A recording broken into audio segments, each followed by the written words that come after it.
ഇന്ന് ഈസ്റ്റർ എല്ലാവരും ആഘോഷിക്കുന്നുണ്ട്. എല്ലാവർക്കും നല്ല സന്തോഷമുള്ള ദിവസമാണ് ഈസ്റ്റർ അല്ലേ? കാരണം ഒരുപാട് പീഠാനുഭവങ്ങൾ ഏറ്റാണ് ക്രിസ്തുദേവൻ ക്രൂശിലേറിയതും മരണപ്പെട്ടതും. എന്നാലോ മൂന്നാം നാൾ ക്രിസ്തുദേവൻ അതിശക്തിയോടെ ഉയർത്തെഴുന്നേറ്റു. നമുക്ക് കേൾക്കുമ്പോൾ തന്നെ, നമ്മളാരും കണ്ടിട്ടില്ല, പക്ഷെ നമ്മൾക്കത് കേൾക്കുമ്പോൾ തന്നെ നമ്മളുടെ മനസ്സിനൊരു കുളിർമയാണ് ക്രിസ്തുദേവൻ ഉയർത്തെഴുന്നേറ്റു എന്ന് പറയുമ്പോൾ. ആ മെസ്സേജ് അതൊരു നല്ല മെസ്സേജായിട്ട് നമ്മൾ മനസ്സിലേക്ക് ഉൾക്കൊള്ളണം. കാരണം ഒരുപാട് പീഠാനുഭവങ്ങളിലൂടെ കടന്നു പോയിട്ടും അതിശക്തിയോടുകൂടി ക്രിസ്തുദേവൻ ഉയർത്തെഴുന്നേറ്റു എന്ന് പറയുമ്പോൾ നമുക്ക് നൽകുന്ന ആ മെസ്സേജ് എന്താണ്? മനുഷ്യരാണല്ലേ, നമ്മളെല്ലാവരും മനുഷ്യർക്ക് ഒരുപാട് ദുഃഖങ്ങളും ദുരിതങ്ങളും ഒക്കെ ജീവിതത്തിലുണ്ടാവും. പണക്കാരനാവട്ടെ പാവപ്പെട്ടവനാവട്ടെ എല്ലാവരുടെയും ജീവിതത്തിൽ ദുഃഖങ്ങൾ ഉണ്ടാവാതിരിക്കില്ല. എപ്പോഴെങ്കിലുമൊക്കെ നമ്മൾ ദുഃഖിച്ചിട്ടുണ്ടാവും, അല്ലെങ്കിൽ ഇപ്പോഴും ദുഃഖങ്ങൾ അനുഭവിക്കുന്നവരുണ്ട്. രോഗങ്ങൾ മൂലം, സാമ്പത്തിക പ്രശ്നങ്ങൾ മൂലം, കുടുംബ ബന്ധങ്ങൾ മൂലം, സുഹൃത്ത് ബന്ധങ്ങൾ മൂലം, അല്ലെങ്കിൽ വഞ്ചിക്കപ്പെട്ടവര്, ചതിക്കപ്പെട്ടവര്, അങ്ങനെ ഏതെല്ലാം തരത്തിലും ദുഃഖങ്ങൾ അനുഭവിക്കുന്നവരുണ്ടെങ്കിൽ അവർക്ക് ഉയർത്തെഴുന്നേൽക്കാനുള്ള ഒരു നല്ല മെസ്സേജായിട്ട് ഇന്നത്തെ ദിവസം നമ്മൾ ഉൾക്കൊള്ളണം. എനിക്ക് ദുഃഖമില്ല, എൻ്റെ ദുഃഖത്തെ ഞാൻ അതിജീവിക്കും, അല്ലെ എൻ്റെ പ്രശ്നങ്ങളെ ഞാൻ അതിജീവിക്കും എന്നുള്ളൊരു കരുത്തോടു കൂടി നിങ്ങൾ ഉയർത്തെഴുന്നേൽക്കണം. അതിന് ക്രിസ്തുദേവൻ നൽകുന്ന ഈ മെസ്സേജാണ് നമുക്കൊരു പാഠമാവട്ടെ. ഒരു ഉദാഹരണം പറഞ്ഞാൽ, ഞാൻ ഇന്നലെ നല്ല പണിയായിരുന്നു എൻ്റെ പറമ്പിൽ. പണിതിട്ട് രാവിലെ 7 മണിക്ക് തുടങ്ങിയ ജോലി വൈകുന്നേരം 5 മണി വരെ ഞാൻ നിന്ന് പണിതു കേട്ടോ.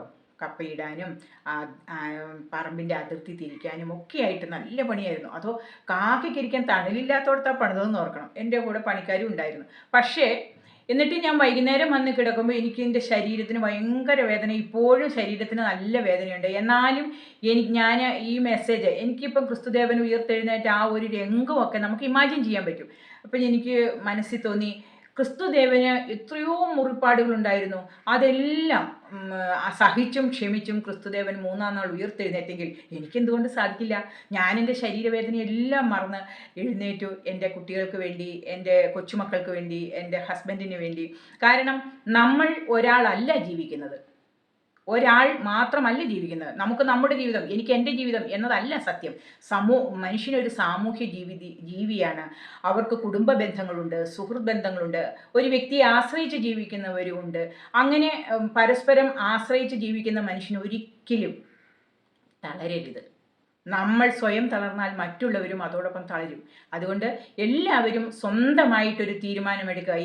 ഇനിയിപ്പോൾ അസുഖമുണ്ടെങ്കിൽ ഉള്ളവരാണെങ്കിൽ പോലും, എനിക്ക് അസുഖമില്ല, നമുക്കൊരു മെൻ്റൽ പവർ വീണ്ടെടുത്ത് കിട്ടിയാൽ, നമുക്കത് ആർജിക്കാൻ കഴിഞ്ഞാൽ ശരിക്കും നമ്മൾ ആ അസുഖത്തിൽ നിന്നും പകുതിയോളം നമ്മൾ വിട്ടു നിൽക്കും. അപ്പം നമുക്കൊരു മെൻ്റൽ പവറാണ് ആദ്യം വേണ്ടത്. എൻ്റെ പ്രശ്നങ്ങളെ ഞാൻ അതിജീവിക്കും, എൻ്റെ സങ്കടത്തെ, എൻ്റെ രോഗത്തെ എല്ലാം ഞാൻ അതിജീവിക്കും, ഞാൻ മുന്നോട്ട് കുതിക്കും. അതുപോലെ തന്നെ വിദ്യാർത്ഥികളെ, ഇപ്പോൾ പരീക്ഷയൊക്കെ കഴിഞ്ഞിരിക്കുന്ന സമയമാണ്. ഇപ്പോൾ നിങ്ങൾക്കൊരു നല്ല ഡിസിഷൻ എടുക്കാൻ പറ്റും. ഞാൻ ഭാവിയിൽ എന്താകണം, എനിക്ക് ഉയർത്തെഴുന്നേൽക്കണം, ഈ പൊസിഷനിൽ നിന്നും നല്ലൊരു പൊസിഷനിലേക്ക് എനിക്ക് എത്താൻ കഴിയണം, എനിക്കൊരു നല്ല ജീവിതം ഉണ്ടാകണം.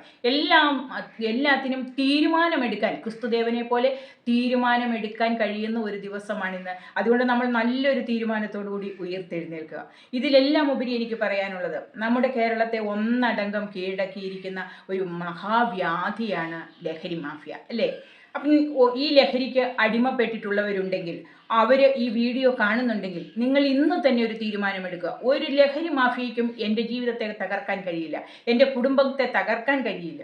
ഞാൻ ഇന്നു മുതൽ ലഹരി ഉപയോഗിക്കില്ല, ഞാനൊന്ന് ഉയർത്തെഴുന്നേൽപ്പ് നടത്തും. എന്നെപ്പറ്റി ദുഃഖിക്കുന്ന മാതാപിതാക്കളോ സഹോദരങ്ങളോ കൂടപ്പുറപ്പുകളോ ഒക്കെ ഉണ്ടെങ്കിൽ അവർക്കെല്ലാവർക്കും വേണ്ടി ഞാൻ എല്ലാ ദുശ്ശീലങ്ങളും ത്യജിച്ചുകൊണ്ട് ഞാൻ നല്ലൊരു വ്യക്തിയായി മുന്നോട്ട് കുതിക്കും. ഞാൻ എൻ്റെ ഉയർത്തെഴുന്നേൽപ്പിൻ്റെ ദിവസമാണ് ഇന്ന്. ഒരു തീരുമാനമെടുത്തുകൊണ്ട് നിങ്ങളെല്ലാവരും സന്തോഷത്തിൻ്റെ നല്ല നാളുകൾക്ക് വേണ്ടി ഇന്ന് തന്നെ ഉയർത്തെഴുന്നേൽക്കുക. നമുക്കും ക്രിസ്തുദേവനെ പോലെയാകാം. ഓക്കെ, നന്ദി.